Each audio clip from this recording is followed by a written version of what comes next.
11, Big 550 KTRS. And because of the World Series, because of the Affordable Care Act, because of just about everything else, not enough people are talking about the landfill in Bridgeton that is on fire. And there are some people who think it probably should be a front page story every single day. But it's a story that's getting some national attention, and we thought we'd devote the hour to a landfill that they cannot put out in Bridgeton. So to talk about it is Representative Bill Otto. Bill, that's your district, correct? Yes, it is. Yes. Okay. Harvey Ferdman, you are here on the show. Welcome, Big 550 KTRS. Your title is what? Policy advisor to Representative Otto. And Dawn Chapman, you are a resident of Bridgeton. That's right. Okay. Let's start at the beginning because it's kind of a convoluted story. The Bridgeton landfill is at Highway 270 and 70. So it's Highway 270, 70, like Earthseed Expressway and St. Charles Rock Road. Do I have that correct? Yeah, right off the Rock Road. And it's a landfill, so the garbage goes there. And next to the landfill is a former nuclear waste site. Correct. Am I got it so far? Is it a still active landfill? No, it's been a closed landfill for quite some time, probably over 12 years. It was an active landfill early 90s when there was a lot of the construction debris, a lot of stuff out of the airport came over to some of that areas, but it hasn't been actively it's used. been covered, right? Yes, it's been covered. Landfills back then were covered with dirt on a daily basis. To try to keep the bird activity down, the smell down away from the communities. And now it's been covered. It's been closed for a long time with dirt. And just recently, because of the smoldering event of the fire that's so deep inside, it started to collapse. It broke and ruined the gas extraction system that helped with the odors. And so subsequently, they have put in new wells, done a lot of work with that, and then covered it with a big rubber mat is basically what it is. On what they call a south quarry. It's been completely covered, and now due to the continued odor and the impact on the community and radioactive waste that's sitting at one end of it, they've decided that now they're going to cover the north end as well and put in more gas extraction wells. Does it still smell? It does at times, yes, and sometimes worse than others. It was terrible over the summer. People lost use of their homes. It was just devastating to the communities around there. Most people around there lost an entire summer because of the odors. It is substantially better now, but it's not where it was promised to be. It's better because of the weather, or it's better because of what they did to sort of help fix it? No, what they're doing is to control the odor. It is absolutely that. They have to withdraw. They have to pull this methane gas out of there. They have to find a way to control the odor. That's why they covered it. It's sort of like a big mat. And then they can control the air that they put into it. They put like a vacuum system under it, and it pulls out these odors and controls them and burns them. And that's where they're going for. And it is working. What they're doing is the right thing to do. It's just not where we anticipated it would be at the end of the summer. Okay, that's the landfill. You mentioned next to the landfill is a radioactive waste site. That's not active either, correct? No, and I'm gonna defer a lot of this to Harvey. He's been so good at getting some of the facts and the information. But the bottom line is there's an area of radioactive waste that's actually sitting on the surface on the north end of this quarry in a position where the fire could potentially reach it. And then there's another whole landfill, construction debris landfill, that they put radioactive waste in, this gathered material that had nuclear material in it, radioactive waste in it, and it was used. So it's in a landfill that's quite deep. Okay, Harvey, is this nuclear waste landfill? That's not in use either, right? That's sort of closed down, if you will. That's correct. Okay, and just as a note, that nuclear waste is from the nuclear stuff they used to drop the bombs? Yes, absolutely. St. Louis has a rich history of participating in what was referred to as the Manhattan Project. The original uranium for the first fissionable event was actually refined here in St. Louis, a mile north of downtown, at a plant owned by Mallinckrodt Chemical Corporation and Mallinckrodt Chemical Works. Okay. and they processed there for a number of years, and this is ultimately the waste from that processing, and that processing occurred there from the late 30s through 1957. And so now it just sits in a landfill and on top, decomposing, more or less. It's mixed in on the landfill, sitting there, yes. Okay. Now, forgive me, I'm a novice when it comes to all this. Didn't we build something inside a mountain in Nevada where we use and put all the nuclear waste? Yes. Can we not put that there now? Can we not transport it there now? I would love to see that happen. But we can't do that because of regulatory squabbles, if you would. So it's feasible. We can physically do this. It isn't like we can't touch this stuff. We can very easily pick it up and move it to Nevada. That's correct. Okay. I have been told by people who say that this fire in this landfill cannot be put out. Is that correct? Well, historically, these landfills they've occurred around the country, and normally putting them out is not a high priority. These are deep in the landfills. They can be covered with dirt. The odors can be controlled. So putting the fire out has never been a real important aspect of this, because it simply will burn itself out. It's deep, should not ever reach the surface, and really should not be a factor. Okay. The problem with this particular fire is that there is radioactive waste that's on one end of it. And if the fire were to reach that and to somehow put that at a temperature where it could become airborne, then we'd be breathing radioactive waste, which is any consumption of that. It is going to reach the nuclear waste no matter what happens. Oh, I can tell you what, if you talk to the first responders of Pattonville Fire District, you talk to anybody involved, it will never reach that radioactive waste. You say it will never. Yeah, that's a commitment by everybody that's involved in here. It simply cannot. I mean, the possibility of that is just catastrophic. Okay, it will not reach it. Okay, so the people who are telling me that there's no question that it will reach it are inaccurate. I think they're misstating some of the facts. The fact is that they are in a process right now to dig a trench. They're going to do whatever it takes to ensure that fire does not reach the radioactive waste. I'm not saying that it's not going to take a lot of effort. It's not going to take a long time, and it's not going to it could have a tremendous impact on the community.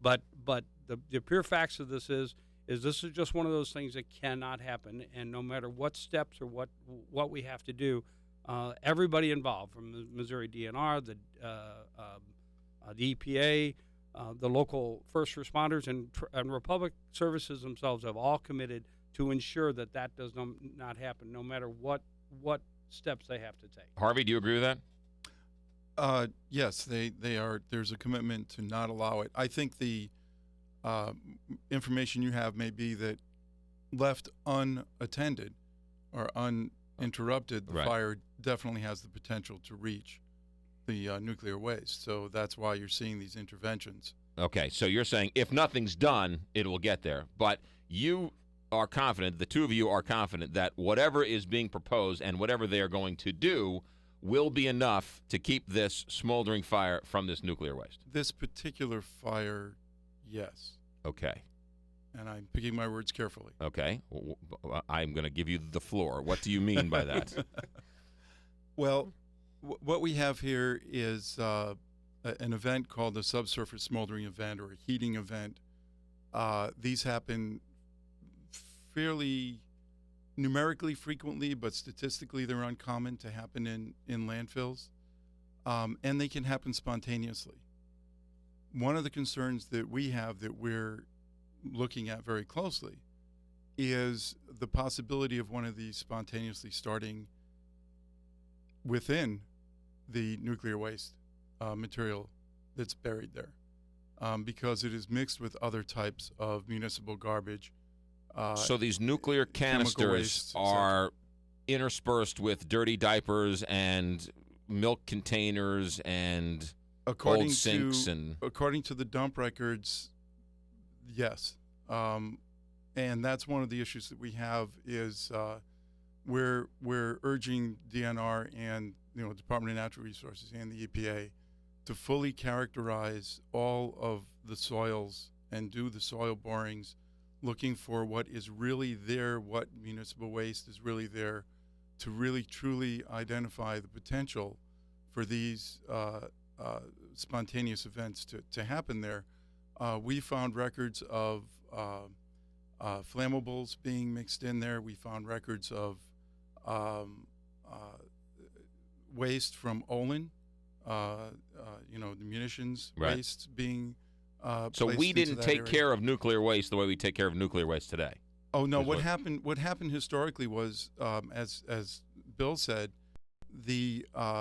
at the end of every day, the dump covers whatever's coming that day with a layer of clean dirt, and this material was represented in 1973 when it was moved there as being clean dirt, and it looked like dirt. So what happened was the dump actually was using it as their daily cover. So it's very much mixed in with other materials. So they were using the nuclear waste as clean cover. Yes. So it's not nuclear waste in a canister, it's nuclear waste as just regular dirt? Yes, mixed with regular dirt. Okay. Do you agree with your policy analyst? Oh, on all sure, this? absolutely. Okay, Absolutely. all right. That's Representative Bill Otto.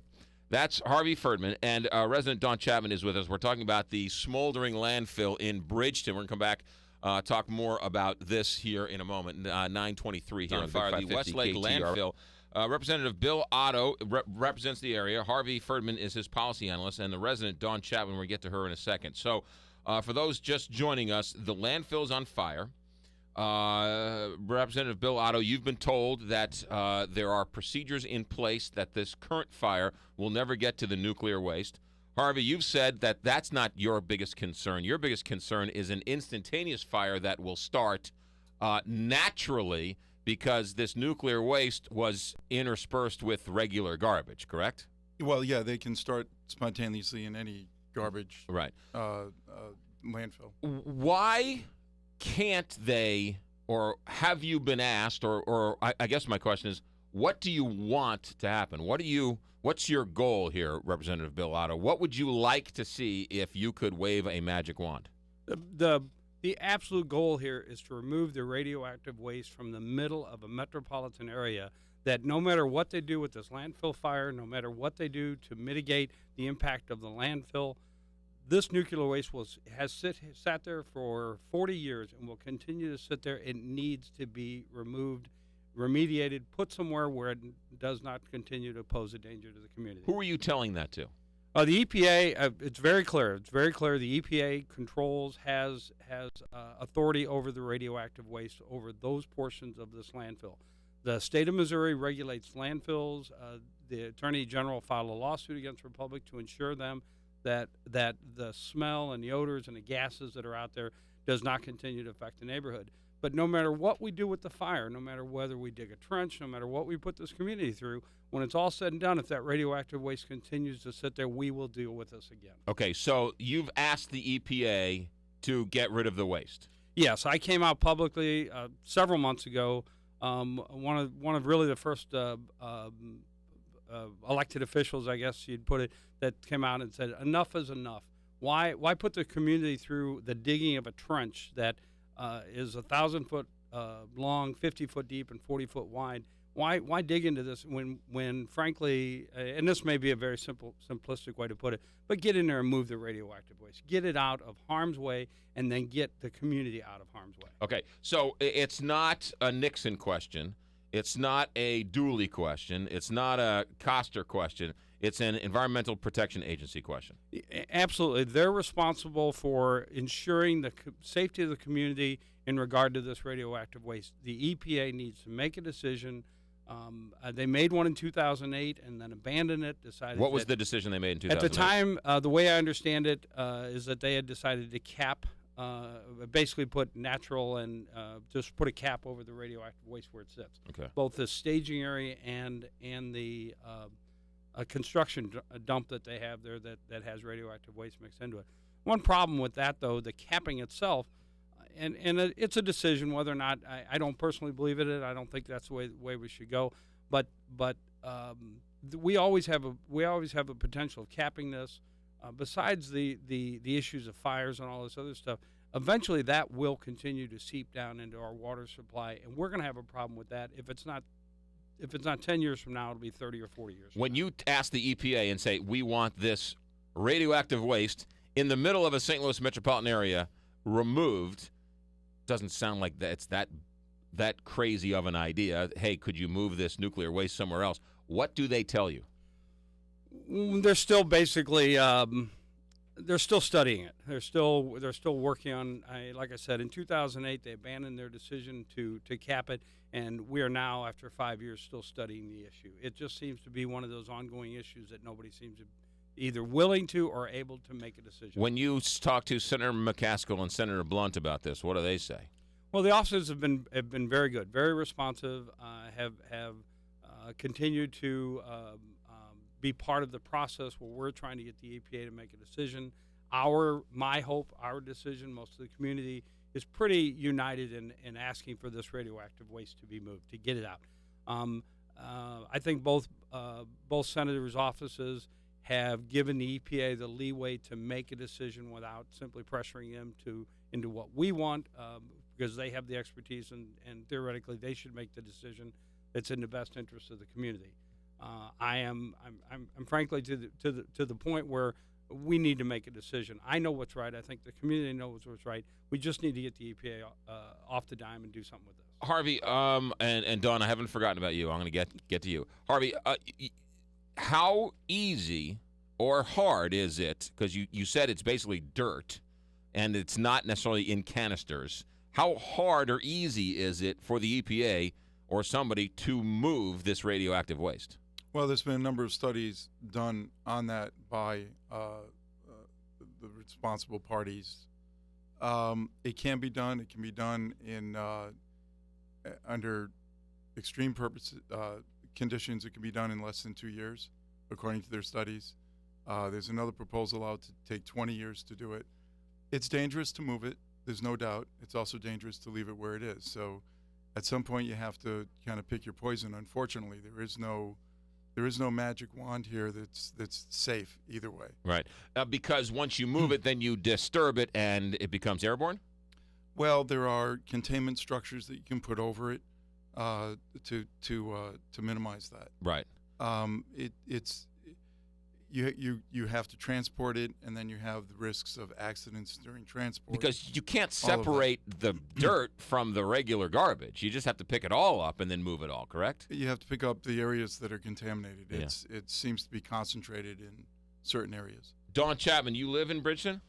I actually live on the border in Maryland Heights. Okay, and what are your thoughts as a resident as you watch this every day? I think it's a ridiculous situation. It's sat there for 40 years, and I just woke up to it maybe 9 months ago. How long have you lived there? Close to 10 years. And when you bought the house, did you know anything about this landfill or anything? No, I had no idea I lived next to a Superfund site. Who raises a family next to a non-remediated Superfund site? Right. Why don't you just move? Actually, you know what? I've been asked that a lot, and I'll be very honest. What am I going to do? Sit at the closing table and hand the keys of my house over to another family? If I don't feel like it's safe for my kids to play in the backyard, I'm not going to ever do that to another family. Is that what your neighbors say and friends in the area say? You know what? There's a lot of us. To give an example, we all went and voted for Proposition P today. There are a lot of us that we just want our community back. We want to make it safe. We see that there is an option to move this stuff. We've looked at all these documents. We've spent a lot of time with Harvey going over these hours. And yeah, if it can be removed, it needs to be. If this neighborhood can be saved, then why not? So you, as well as the community, is in agreement. You want it moved. We want it moved. Yeah. We want it out. Are there anybody who wants it to stay there? I mean, is this a fight amongst the residents there? Not that I've seen. Yeah, so everyone's in agreement. How bad's the smell? You know, there are days like for Halloween night on the Rock Road, it just was awful. And it was pouring down rain and we were in the car and you turn the heater off, your kids are cold because it fills the car. There are days when it fills the house and it's just, it's so heavy and intense. Is it better because of the things they did? Is it worse in the winter? Is it better in the summer? Tell me about this, what they did recently. You know, they sold this cap as kind of a magic fix. They really said, by Labor Day, the smell would be gone, maybe a little bit. And if you ask the people in Spanish Village, just about every night they're getting the smell. So I would say reaching my neighborhood, it's a little bit better. It's definitely improved, but even, you have to understand how bad it was before. And then when people come over now and smell it, they're like, oh, and I'm like, listen, you have no idea what it was like before. Do you allow your kids to go outside and play? No way. Really? No way. So they have to play indoors, or you drive them somewhere else to a park? Yeah, they play indoors. People laugh when they see our backyard. We've got a broken swing set from the tornado and a trampoline that's falling apart. We promised them a swing set, and because the tornado destroyed it, and I can't. I've looked at these documents. I know what's coming out of this landfill. I'm not willing to take that chance. That is Dawn Chapman, resident, Harvey Ferdman, as well as Representative Bill Otto. We'll come back, talk more about that landfill that's on fire next to a radioactive waste site. That's more of that in a moment. Representative Bill Otto is with us. His policy analyst is Harvey Ferdman is with us, and a resident of Maryland Heights, Bridgeton, Dawn Chapman is here with us. Harvey, we're talking about the Bridgeton landfill. You mentioned on the break, Harvey, that sites have been remediated before here in the region. What do you mean by that? Well, there's actually 4 major sites where this material ended up. The original site a mile north of downtown where the original processing took place. While that was still in operation during the 40s, they needed a place to put the waste, so they created a site out at the airport, on the airport property, a 22-acre site. And you might remember there was a referendum, I think, in the 90s, maybe, to do something with that site. In any case, it was stored there, and we're talking about hundreds of thousands of tons, over 100,000 tons, somewhere approaching 150,000 tons of material was stored there. In 1957, the entire operation moved out to Weldon Springs. Right. And there is now a giant sarcophagus in Weldon Springs that is, I have it in my notes somewhere, it's 45 acres. This one building, it's actually, it looks like a pyramid with the top cut off. You drive past it as you go down to the wineries. Absolutely. On Highway 94. You see it on the right next to the high school. Right. And that's 75 feet tall. There's 1.4 million cubic yards of nuclear radioactive material stored in that sarcophagus. And it's safe. And no one's questioning its safety. No one's questioning the safety of that. Right. Yeah. So this has been done before in the region. The question is, why won't they do it for this site if this is what everybody wants? That's what we keep asking that question and not getting a clear answer. It took our federal officials to get those sites cleaned up. And what I'm told is that during the negotiations for that, the West Lake site was excluded. It's specifically excluded, and we still haven't been able to figure out why. If you want to go on the theory that good people don't necessarily go around doing bad things on purpose, right? There's a number of myths around the origin of this material, and unfortunately, we've been able to document that some of those myths appear in the EPA documents that were used to make their decisions, and we have since refuted a number of those facts. Okay, these 3 other sites that they cleaned up and moved out, were there any landfill fires near these sites? No, they weren't mixed with trash. They were not mixed with trash. Then there was no landfill fire. There was no anybody worrying about these starting to start a fire instantaneously. No, not at all. But so this is we're much more worried about this nuclear waste that we're not cleaning up than the nuclear waste we did clean up. I'm not going to say that because, unfortunately, after it was moved to the airport site, it was sold to a commercial company who, under Atomic Energy Commission license, moved it to a site called Laddie Avenue, which is near the head of the Coldwater Creek. And unfortunately, it was totally mishandled. It got out into the environment. There's over 100 sites in remediation today. You can drive down there and see them working. and still cleaning that site up. So yeah, that was even worse. Oh. And that's the material. Ultimately, the material that the commercial company left behind is what got dumped at West Lake. What about the original company? Do they bear any responsibility? Are they on the hook for any of this? The company that did this in the first place? No, actually, to my knowledge, they are not. They did it as a direct contractor to the federal government under the Manhattan Project.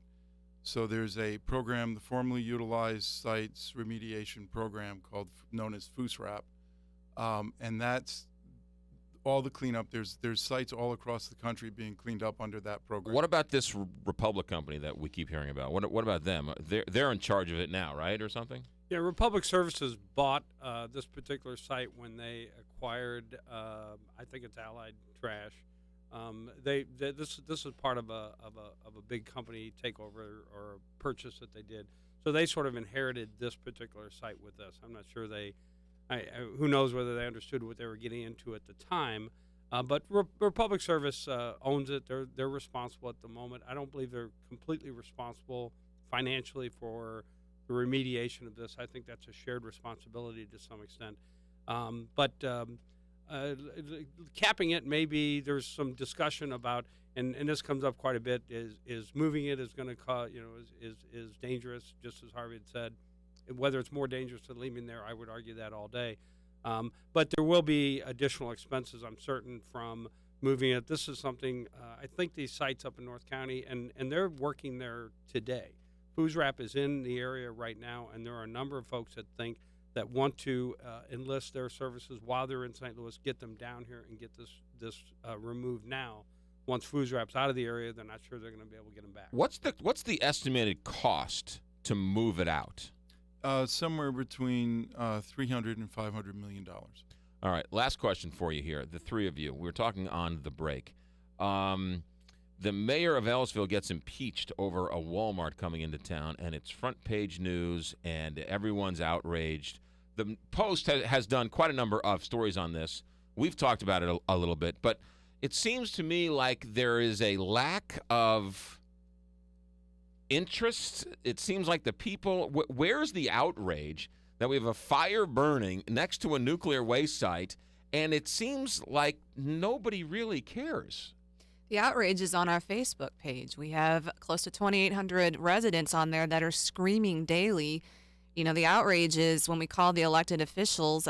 Thankfully, this one responded. But, we are reaching out. We are making as much noise as we can possibly do. But yeah, I mean, it's an unreal situation. I even wake up this morning and I'm like, God, am I really dealing with this today? You mentioned on the break there's a high school. How far away from this site? It's a high school and grade school, like less than 2 miles from this site. If, heaven forbid, the nuclear waste were to get out, it isn't just going to maintain in Bridgeton, right? It's going to go all over the place, correct?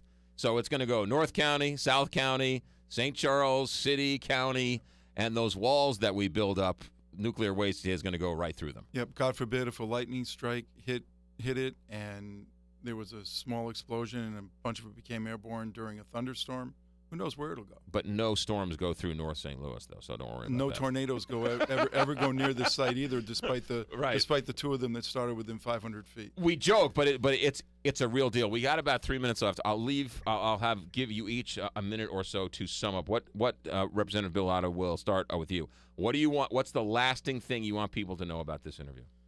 Well, this is an ongoing problem. It's been there for a long time. We need to stay on top of this. You're right to some extent. People want to be comfortable in their homes. They want to be comfortable knowing that the government and the things that they can do effectively will protect them and keep them out of harm's way, out of danger with this particular waste that's there. And they expect this to be mitigated. So we have a level of responsibility between my position and between every elected official and every person that works for county, state, or federal government to ensure the community is safe. I do believe that there has been a groundswell between Dawn and the community. We had a panel in University City. We've done quite well with this, and I think we just need to keep this in the spotlight and get this moved. Harvey? I agree that it needs to be moved. I would encourage everybody to contact their federal officials. We have 4 of them: Senator McCaskill, Senator Blunt, Representative Clay, and Representative Wagner. Call their office, email, drop them a line, let them know that it's inappropriate to have nuclear waste stored in an unregulated, unprotected site. Last question for you. Are there other nuclear waste sites like this around the country? Yes, there are. Yes, there are. Yeah, okay. Wall Street Journal has a good report on all of that. All right. Dawn, we'll finish with you as a resident of the area, as the official spokesman for this purpose. What do you want people to know? I want people to know that I'm just a mom. We're just moms and dads and uncles and aunts living there. And you know what?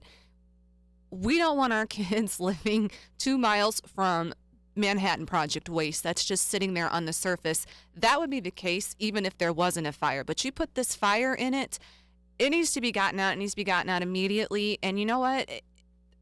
For EPA, if they're listening, don't come back with a plan to cap this, because it's not going to be tolerated. And for the elected officials that are listening, come to our meeting November 21st, 6:30 at the Operating Engineers Hall. Also, get on our Facebook page, West Lake Landfill, and our website, stlradwastelegacy.com, and look at what your constituents are saying. Those are your voters. Those are the people that are going to vote you in office next time. So look at how pleased they are with the situation. The website again is what? It's stlradwastelegacy.com. And you're on Facebook as well. Right, West Lake Landfill. That's Representative Bill Otto, Harvey Ferdman, and Dawn Chapman. Bill, Harvey, and Dawn, thanks for coming in. Thanks for having us. 9:53, Big 550.